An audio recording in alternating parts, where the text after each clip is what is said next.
grab a drink. It's time for another episode of Off the Record, On the Rocks. Join Michael Toner and Ankarino Lara as we discuss the latest in all things Web3. Tune out the noise and turn up the signal as we pour ourselves into the future. Better make mine a double. All right, everybody, welcome back to a very special Off the Record, On the Rocks with my good friend, Mr. Ankarino Lara. How are you doing, sir? Doing great. Congratulations. Better make mine a double, she said. Let's do it. This is episode number 50. Episode we had a drum 50. Roll, a drum roll, little soundboard would have been great and couldn't pull that together, maybe for the 55th or the 60th, but episode 50. Cheers to you, man. We are going strong. We took 1 week off here. I took a little vacation down to the beach with my family. We flew into July 4th, but make no mistake, we were still keeping in tune with the full news cycle. Nothing breaking through more this week than Mark Zuckerberg's Twitter killer Threads coming out with 70 million users in less than 70 hours, or whatever the stat was. Most recent stat I saw. Google just joined as user number 71 million. I am sub 1 million, I think 600,000 user. I got on early as soon as I saw it pop.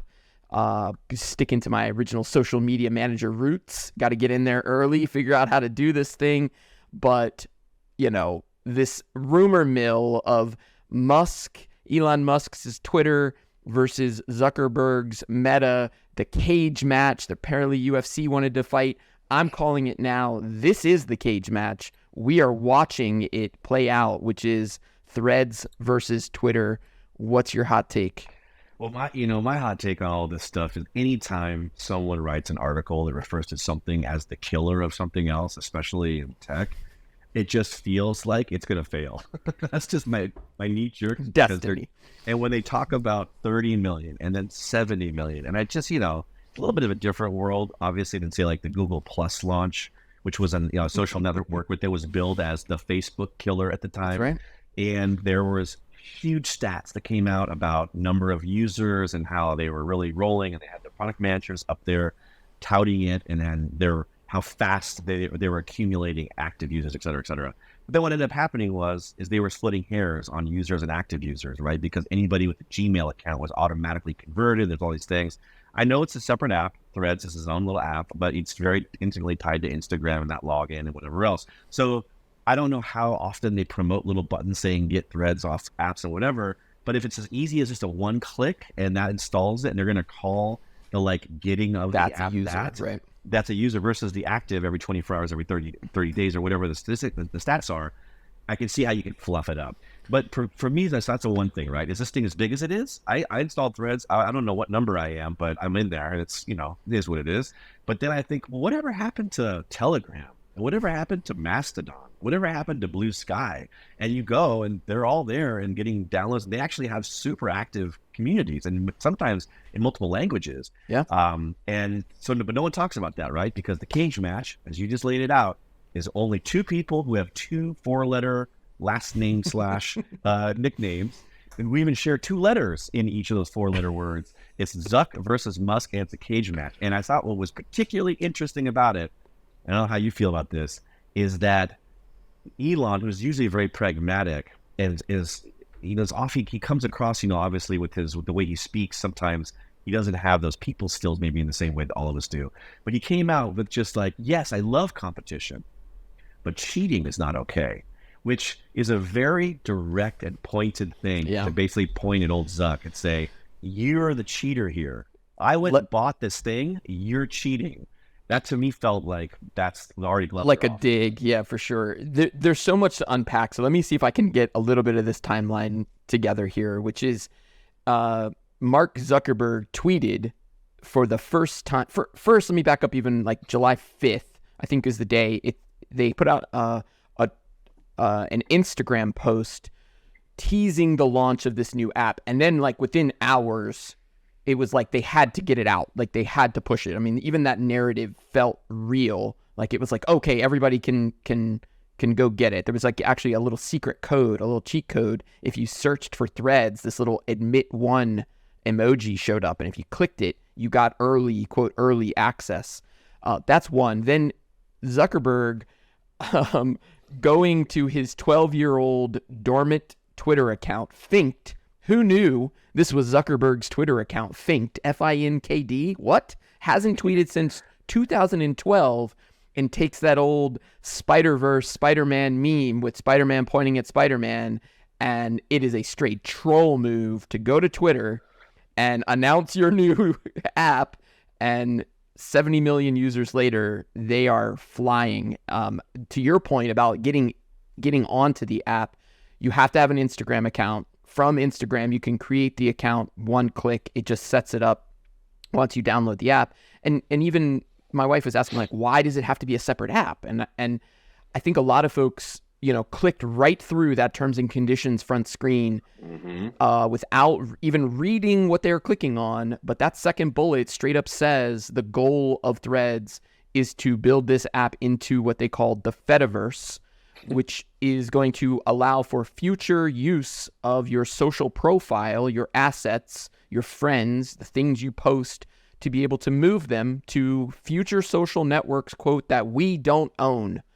It is a very decentralized play. This is how Zuckerberg gets into Web3, gets into decentralized social media. People don't even realize that this is giving us as users at least a tinge more ownership over it. It still feels like it's coming from a centralized player, clearly, but it is using this activity pub protocol, which is supposedly going to be the thing that allows future social networks. If you and I wanted to create a little social network using that same protocol and be able to just port over immediately your profile image, your profile, your link, all of your favorites, all of your friends, you would be able to do that. It'd be interoperable. You'd be able to bring it with you.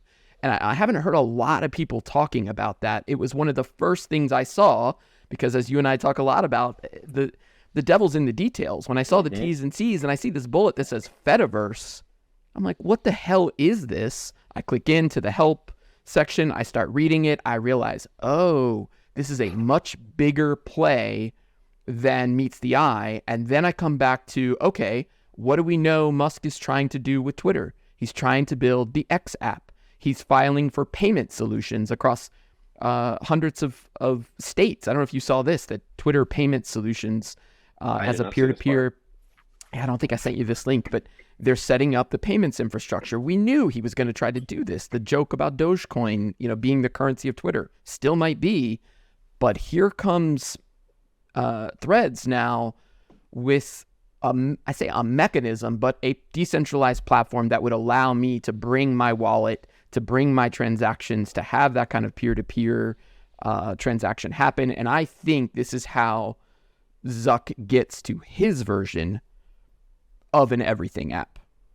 Yeah, it almost sounds kind of meta in its its concept. And so when I am looking at that Twitter profile, and I'm not someone who's playing around with memes too often, but I see that one. I know, of course, everyone knows the Spider-Man pointing to Spider-Man meme. And of course, if you think about what Spider-Man does, is he shoots threads out of his hands, which I thought was also particularly on the nose. And then when I look down the feed at those ancient posts, I don't know if it's too on the nose or not, but what is it's like, hello, this thing's pretty cool, referring to Twitter. That's like we all did, right? He did because that was setting up my Twitter. It was just text back then, right? You couldn't even take a picture of your breakfast yet, right? It was just the texting. And then it says TweetDeck. Like, I'm going to get on TweetDeck, is what Mark Zuckerberg says. Now, I know TweetDeck. You probably do too. As an old social media manager, what is TweetDeck? Well, it's where you add all of your various Twitter accounts, and in one view, you can see all of your threads. And I thought, well, gosh, as you read into that Fediverse, by the way, who names these things over there? I don't even know what's going on. I'm assuming it means Federated Metaverse.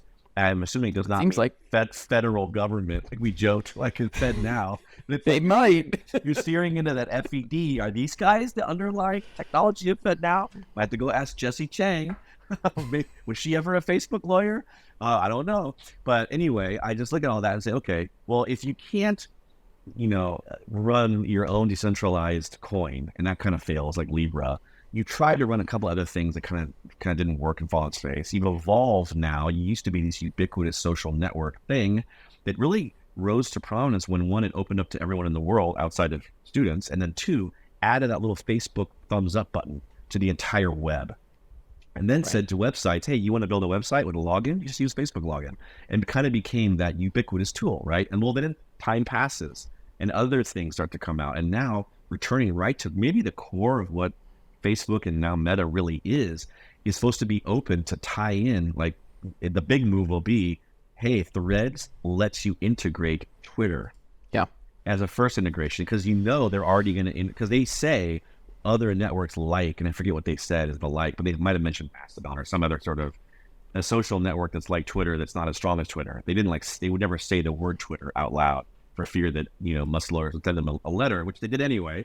But you can imagine a place where it is decentralized looking and you can plug in all these different things. And maybe, who knows, on Mastodon, who knows on Telegram, maybe eventually everywhere, there are these little kind of +1 buttons that are like thread vote, kind of going dusting off that old magic trick, bringing it back. So just like you, I went and read the help, started reading all the stuff, and just thought, my God, he's just going to build, if Elon took and built Twitter, well, Musk or Zuckerberg's going to build TweetDeck, just like he had said he was in love with it 11 years ago and then went quiet.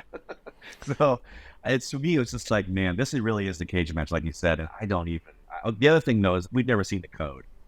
To bring it kind of to the gripe, we've never seen the code, but Elon very specifically said that the Twitter employees who were poached did not go to Mastodon, did not go to Blue Sky, even though Blue Sky is run by Twitter's former CEO, did not go. They only went to Twitter, and they took a whole bunch of code on thumb drives, and they just launched this thing, and we're going to sue you to the ground, which to me feels like he's a little nervous, or at least wants to slow him down. Yeah. I mean, it does feel like even the saying, like, you're cheating. So we've got Musk, versus Zuck here, with the two dueling social networks, him calling out for quote, cheating. He just spent, what was it, 40 Bs? What was 44. The final? 44 Bs on Twitter. And here comes, copy pasta with Threads and 70 million users later. A couple of observations, and then we can move on. And I'll take that thread off of the Fediverse to lead us down some other topics. But a couple of quick takeaways. One, the UI, UX, the user experience on Threads is top notch. I heard lots of people talking about the sheer dopamine hits from this app. Like, how did they cram in so many dopamine hits into one user experience? And I tend to agree, it was probably the first social network that I checked when I picked up my phone this morning. And, wow. I sort of caught myself like, wait a second. Why am I? One of the hits? What's one of those features? Tell me. What gets you? I mean, see, it's so funny how when I experience technology, I try to take it as like I zoom all the way out. So it's hard for me to like give you a very detailed, but I mean, right now the alerts, because all of my Instagram friends are coming in, that's interesting. Another one of like the dopamine hit of the blending of my Facebook friends with my Instagram friends, because anyone who's kind of in that Meta world can set up this account, but I was not blending those two audiences in my personal use of social media. I was keeping Facebook very separate from Instagram, and now all of a sudden it's kind of interesting when I've got like my tech friends, I've got my personal friends and people who normally see pictures of my kids, and now I'm talking about AI and 3D stuff on Threads. It's like, oh, it's something I've actually talked about for a long time. I've struggled trying to blend all of myself into my social media. I want to share my whole self, my family, my kids, my work, my podcast, all the stuff that I do. And I've struggled with it. And I really did feel that in the first 3 or 4 days of using Threads, where, maybe it's because anything goes right now. It hasn't really established itself as any particular niche. People aren't just sharing pictures of their breakfast. It's like, it's all over the place. And I kind of like it. That's one. You can't see how many people you're following. It's a really small detail, but like, you can follow as many people as you want, but it never shows you. It'll show you how many people are following you, but I haven't seen where you can find the number of people you're following. And that's one. I also saw, and I did this on Threads as well, somebody saying that they're kind of embedding some almost ChatGPT-esque things into the Threads. Like, if you say you post something to Threads, I've heard them called threats, which I think is funny, but you post a threat, and you post a thread on this site and say, I'd like Threads to tune my algorithm so that I see more X, Y, and Z. And sure enough, like you're almost giving it instructions of the type of content you want to see. That's really fascinating to me, of like taking this AI, chat GPT, people getting familiar with prompts and now applying it to a social network, like to say like, show me pictures of the beach. I'd like to see who's on vacation right now, right? Like you could ask it things like that. It's not doing that yet, but I could see where that goes. Yeah, overall, I think it's probably the pace of the number of people getting on, seeing the brands right now go to town, Dunkin' and Dunkin' Donuts and Wendy's. Yeah, that's giving me, I think, hope that the platform, it will survive longer than Periscope and Google Plus. Yeah. No, I think you're right about all of that, what you just said. And then two is the perspective, right? We have perspective now. Like this is not the first time an app has been created to serve a function that's like this. And if you look at someone, Zuckerberg's own absence from Twitter for a decade, and, it's not like he stopped thinking about it. There was all this time to kind of come up with, and maybe hire a few Twitter engineers in the here and there. But honestly, to say anyone's cheating, even hiring those engineers, they're not really cheating. It's like you come up with a really good UI, call the brands first and make sure they're going to get in and start to use it. Go tap your power users. And I like what you said too about the blending of audiences, because something that I always thought would be awesome, and I'll go ahead and throw this out there since if it's timestamped then maybe no one can steal it. But I always thought, wouldn't it be cool if there was an app or a service that allowed me to bring in all of my various social network, logins. Yeah. And then I would call it lenses. It's like, here I am, here's me, but I have different lenses. The lens I'm going to drop down is LinkedIn because I'm in work stuff. And then that lens comes off, and now I'm going to drop in this one because I'm going to talk about whatever. And that's going to be on Twitter and that lens. And it's always me and all my data and all my friends, quote unquote. But when I plop that lens down in front of it, it only filters what I would want people to see. And maybe that's just a weird, metaphor for like what a Fediverse, in their words, of what we talked about with these ideas of lots of metaverses, that it isn't one place we all go to play like the Oasis Ready Player One, but instead we all have our own little version of a metaverse, and maybe there's even different lenses and layers on that. So now I can, without having to think, oh, right, I got to go into LinkedIn to do a post about this. But Threads, because of its new AI integration, knows, oh, he's talking about a business thing because Toner's talking about 3DM or AI or AR, and then it automatically sends those posts only to the people that would likely say be a LinkedIn friend, even without you having to do that work to decide, God, I got to go to a different app and do this, and then forgetting, did I do that already? No, it's in one place, right? It's a Fediverse. I'm not going to ever get used to saying that. It's a weird word, and ActivityPub is even worse. Both of them. Like either. But I like lenses. It also reminds me of Friendster, which was, I think, trying to do that. That failed as well. But that aggregating of your social, also something we've talked about in the realm of Apple. We haven't talked about Apple yet. And they're waiting on the sidelines. They're not going to get into that social networking battle. They don't need to. They're a hardware company.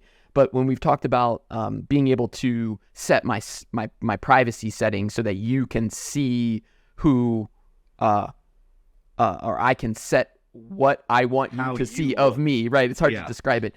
I think the same principle starts to apply. And if we're taking those little nuggets that we've pulled out around what is the metaverse and how these different companies are solving it, I could see having a Fediverse approach to your social media is going to be the foundation for that kind of decentralized social media where I can take this stuff with me.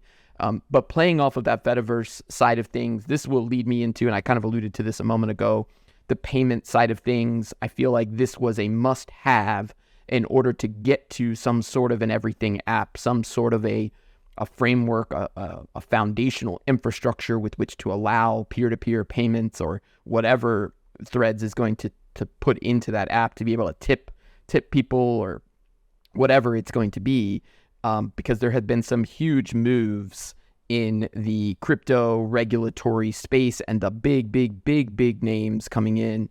I don't think we covered this during the last episode and during the week off here, but BlackRock had, I think, filed for the ETF, the spot Bitcoin they just ETF. filed, yeah.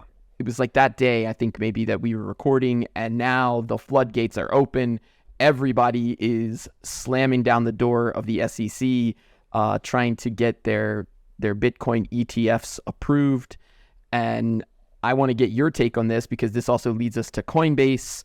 I want to talk about Ryan Wyatt leaving Polygon, and I want to talk about Gary Gensler coming to the press club. But BlackRock spot Bitcoin ETFs and all of these Bitcoin ETFs, I'm bullish.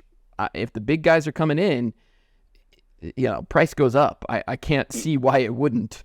Yeah, well, I mean, there's different looks at this, right? Because we've seen so many companies over what's been now more than 5 or 6 years, quote unquote, file for a Bitcoin ETF, and they've just sort of stalled out in whatever process, in whatever bureaucracy that exists in the SEC, and there's not really been any further talk about that. There's some names people haven't really heard of, right? There's one called Wisdom Tree, one called ARK Investments. There's a few other ones, these smaller ones. And, those don't really move the needle when it comes to Gary Gensler and company. We all know the only needle that gets moved is when he comes and can shake you down for $1 million because you tweeted something stupid, Kim Kardashian. But BlackRock, if you believe that a couple of hundred rich people really control the entire world and all the organizations under them, BlackRock has under management, on the order of 10 to 20 trillion dollars of a T. So when BlackRock starts to make a move, that in the whole they're just like they're like a black rock, in space that just pulls the gravity of everyone else with them. The thing that I thought was bizarre, though, is what you just mentioned, that the ETF filing was basically like turned back saying, oh, you need a surveillance partner, or that language was returned to them. What does this mean? And then they said, okay, we have one. Here is our resubmission with a paper like the next day listing Coinbase as a surveillance partner because, surprise, surprise, Coinbase is the only one that got to be officially ordained to be our, American NASDAQ or NYSE darling, wherever they're listed, to do all things crypto. So somewhere in that, I did not read the entire S1 filing or whatever it was, whatever they first submitted, but there must be something in there about like future work and products and things. And one of them must be a surveillance partner for future companies to help guide, to be the government's basically. Make sure you're doing it right. Make sure you do it right. So then, surprise, surprise, supposedly every single company that's ever filed a Bitcoin spot ETF, including BlackRock and all the way on back to those early ones, Wisdom Tree and whatever, now have refiled listing Coinbase. It's like, that was the secret unlock. That was the cheat code. Just put Coinbase. And then I knew that things were really hitting it when, look, the price of Bitcoin, people say, is supposed to be moving and fluctuating or whatever. And if you have a scenario where guys like BlackRock and guys like Michael Saylor from MicroStrategy, who just one day decides to buy $300 million worth of Bitcoin out of the blue, are these giant guys just propping up the market? Like, would we have normally seen these natural ups and downs? But now if there is going to be an up, well, obviously BlackRock and Fidelity are just going to coordinate it. And if they need to have it down, well, they'll just sort of wait, let the market bottom out 50%, and then decide when they need to come back in and buy. So while I feel excited and bullish, as you said, for these ETFs coming, I feel like to me it just is going to boil down to, unfortunately, just way more organized market manipulation to only enrich the institutional guys. And if you're lucky as a retail investor and you just wait until you see Fidelity or BlackRock, tank the market or blow the market up, we're going to be basically just like little thistles in the wind as these guys start to really get to hurricane force. I mean, it's been a weird week. The fact that news came out going into the July 4th weekend. There was a bunch of other news in the past week. We covered some of the stuff around what was happening in Russia, the submersible tank that captivated the world. And then I come back around to this week and the tensions between China and the U.S. and the trade negotiations. Like, we tried to cover all of this. This stuff was getting obfuscated in the news. Meanwhile, BlackRock's filing for spot Bitcoin ETFs. And then Monday, right before the July 4th holiday, I thought very strange. I think it was Sunday, July 2nd, the news came out late that Yellen was set to travel to Beijing as part of ongoing efforts to stabilize relationship with China. So now you've got Treasury Secretary going over to Beijing to continue these negotiations and these these cabinet level meetings with high level officials, and she was not expected to meet with Xi Jinping. I don't think she did. But that whole narrative still playing out of, what is the China-U.S. relationship going to look like? Hong Kong now back in the financial world as trying to kind of reignite their position in Asia as this financial hub, this global financial hub. And what does that mean for America? What does that mean for the US dollar? What does that mean for trade? What does that mean for technology and computer chips? And I think clearly on the table is, what does this mean in terms of Bitcoin and regulation? And is it an international currency? And the one thing we didn't talk about in all of this was on July 5th, BlackRock CEO, Mr. Fink, goes on Fox Business News and calls Bitcoin digital gold. Like, you just line all that up, and it's so orchestrated. The timing. I'll even give you one more that totally shows the orchestration, which is on the Friday before the Sunday night that we learned that Janet Yellen was going to China to talk and to start repairing relationships. On that Friday, completely out of nowhere, there's an article that hits that says, hey, after doing all the research, the Chinese surveillance balloon that flew over Wyoming, in fact, did not collect any information. Guys. It's all good. It was not a spy thing. It was just this accidental, like, weather thing. So everyone, you have to know, China didn't do anything bad. And then with the one quick beat of Saturday, then Sunday, by the way, we're sending one of our highest officials to China because you all know they didn't do anything bad, and we love China, and we're going to blah, blah, blah, and start talking about that. That, to me, was that one. And then the weekend before that I was laughing about with you is, I mean, once the sub news was over, right? I mean, we got migrants on a boat. No one talks about it. We got a sub that's gone after 2 hours that people are claiming to look for 5 days to cover up all this news. That's when the ETF of BlackRock's dropping. All these things are dropping. And then over the weekend, when a bunch of those little moves are happening, we were told that there's a Russian civil war about to start. That was Saturday morning. And then by Sunday evening, it was over. Yevgeny Prigozhin just turned around and went back. And now he's just going to go meet his pal in Belarus. And, maybe he's not there. Maybe he's just going to go see his pal Putin. Like, I don't know if that guy's going to end up going out a window or what. But talk about obfuscating the narrative of everything else that was happening. All we heard was Russian civil war, China is good, and we're going to repair, our relationships. That sounds like a whole lot of distraction and fun to me, if you ask me. It really is wild to think about, like, that was some sort of concession, that the U.S. made to say, we will use the media machine to correct any U.S. thoughts about China's surveillance, right? Like, we don't want typical average Americans to be mad at China about those balloons, so we'll put this out there, to try to fix and course correct whatever happened when that balloon flew over. We don't want people to be mad at China, and that is wild to think about. That is coming. China just said, sorry, Miss, Janet Yellen, you can't come over here and talk until you and your government correct all that week-long tirade and like Saturday Night Live jokes and the whole world focusing on something that now you're telling me is a nothing burger. Like, you're not coming here and telling us about trade until you correct that. And then they did, because that's what you got to do. You got to have these little things you can take off the table to get back to the table. The war of words is real. Yeah. Speaking of the war of words, are you going to be able to share any words off the record? On the Rocks is going to be with Gary Gensler. Breaking news. Breaking news today. Yeah, I got the guys who run W3DC here in Washington sent me a note basically that Gary Gensler was going to be at the press club, and I was able to get a ticket and get access. So I'm going to be in the room at the National Press Club where SEC Chairman Gary Gensler will undoubtedly be taking questions about whether or not Bitcoin is a commodity or a security, and ETH the same, and what's happening with these Bitcoin ETFs.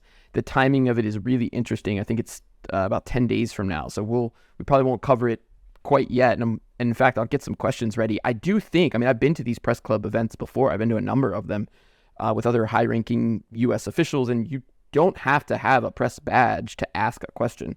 You're in the room, you're in the press club. There is typically media there. But if I wanted to get up and ask a question, I'm happy to do so. So if anybody's got one, DM me, hit me up on Threads.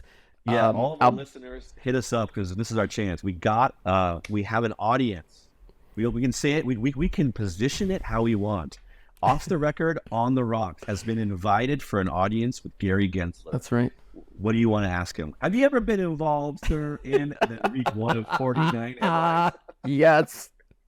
Love it. I absolutely love it. Mr. Gensler, my name is Michael Toner. I'm with Off the Record, On the Rocks, and I was wondering if you've ever been involved with a false civil war. No, I'm just start reading headline questions and see what he does. Oh, goodness. Yeah. So that should be fun in a couple of weeks. And I do think, again, like that popping up for me, I was like, why is he on the road show? Here we've got Fink from BlackRock hitting the waves early this week, like also in a weird week. We talked about this before we went live, but we had the holiday. It's on a Tuesday. It kind of messes with the week a little bit because people are still on vacations, but Monday is like a quasi holiday. I don't even know what you call it. Tuesday, most people were off, but on Wednesday, we don't have a lot of time. We got to get Fink out there. We got to get this digital gold narrative moving. And meanwhile, the Bitcoin ETFs are just piling up. And then this literally within hours of seeing that news, I see Gensler's going to the press club and I'm like, oh shit, these guys are on a road show. That is what this is. This is get all the big names out there, get the narrative, get the story straight. And we haven't talked about Ripple and XRP, but that ruling is coming any day now. And I start to pile that up too of here you've got BlackRock who, not so long ago, talk about war of words. When he was calling it money laundering in 2017, he said Bitcoin was an index of money laundering. And then fast forward 6 years later, it's digital gold. I just wonder, now we have digital gold out there in the world, right? And we've got the biggest asset manager in the world calling it that. You've got Gensler, who's already been in the hot seat. He's kind of been playing hot potato, not giving straight answers. All of these Heinemann leaked emails. We covered a lot of this stuff. Now he's going to go to the press club. We're still waiting on this Ripple ruling. I feel like in July, it's got to come. I feel like then Gensler gets maybe, 2 to 3 weeks to put his roadshow out there, to go on the roadshow. I'm sure he will hit the airwaves after the press club. That will be the new narrative.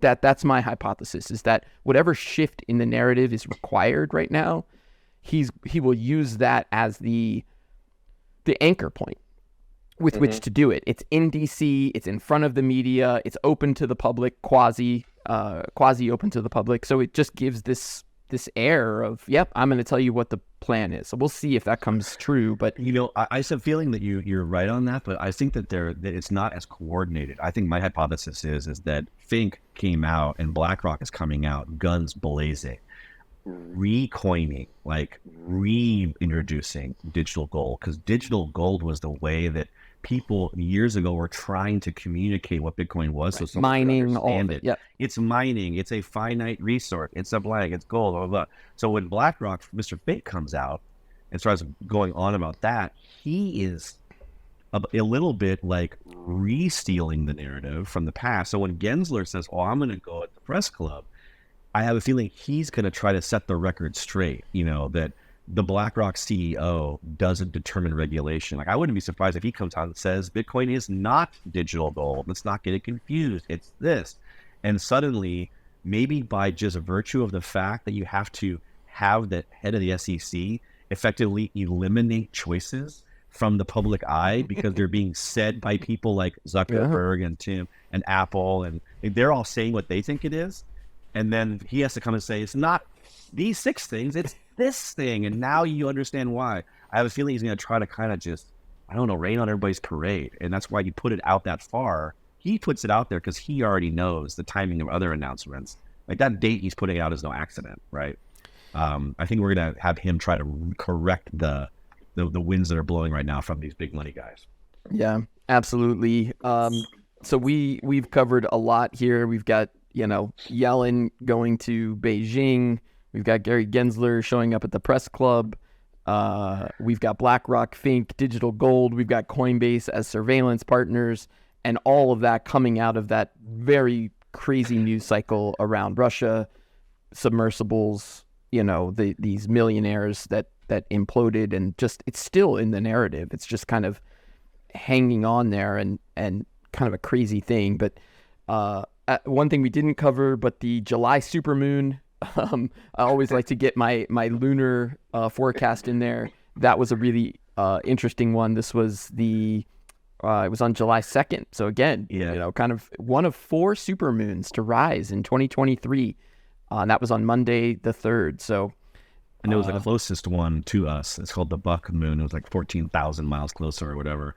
I think that kind of brings us all around just to the underlying all this is Bitcoin and the Lightning Network. I'm a maxi here, but underlying it all, unless Bitcoin and the Lightning Network and how that is going to be utilized by all these different companies, whether it's in their technology, hardware or software, whether it's in their products, their ETFs, it's all what underlies the entire crypto market, no matter what anybody says, right? When Bitcoin goes up, everything else goes up. When Bitcoin goes down, everything else goes down. It's got that indicator sort of moniker. But I just like to, we can't not have a show without talking about Apple just for a second. And, all these apps are great. Threads is great. Mastodon, all these things we talked about is great. But there's still these gatekeepers that exist that let us know what a metaverse is. If the app is removed from the Apple App Store, it doesn't exist. If Threads treads too far into that place, that payments Damas got Yeah. delisted. And now you have Google coming out, who up until now has really kind of been quiet, besides making investments in things, in AI and other stuff. But they came out and said, oh, hey, we are doing a partnership with this company I'd never heard of called Voltage to start using the Bitcoin Lightning Network and to integrate that into the Google Cloud. Right now, no one really knows about Google Cloud because no one really uses Google Cloud, right? You use Azure, which is Microsoft's cloud services. You use AWS, which is Amazon's cloud services. You kind of use Google Cloud, Google Drive maybe, but not, it's not as popular. And now they're saying, but we're the underdog cloud, but we're partnering with the thing that literally everyone's talking about through the entire news cycle on some level. Yeah. And Yellen trying to work out AI interest in China because we have to keep getting microchips. That's important, especially for Apple. Yellen's almost like Apple's proxy. They're talking about microchips in a way. And then you have the Lightning Network, and then you have Fink. You have Fink and Finked, meaning literally the head of BlackRock calling it Digital Gold, and Finked, the head of Meta, calling himself Spiderman. And underlying it all is somehow tied to what happens with Bitcoin. And like we said, if all of that continues to be propped up by all these guys, maybe this bear cycle is almost about to come to an end as we go hard bulls into our election cycle, and every candidate takes Bitcoin as donations off of every social network because now it's a commodity. It is digital gold. I could see that wild conclusion as we head into November. I think those moon cycles, we've got maybe 3 more of these super moons coming. I've been calling it for a little while. It just feels like all of it's stacking up. We've seen these dominoes. We've watched this movie play out over the last couple of years. We're in the summertime. Things are going to be a little, off the walls here in the summer. But I think as we head into the fall, once again, stuff starts to get clarity and business has to go on. And we'll see where the market takes us. I will leave it there, sir. I hope you have a great rest of your day and head into the weekend. We'll do it again next week. Happy 50th. Happy 50th episode. We'll see you then. Talk to you next week. That's all the time we have for Off the Record, On the Rocks. Join us next week for news and all things crypto. Bring up the house lights. It's last call.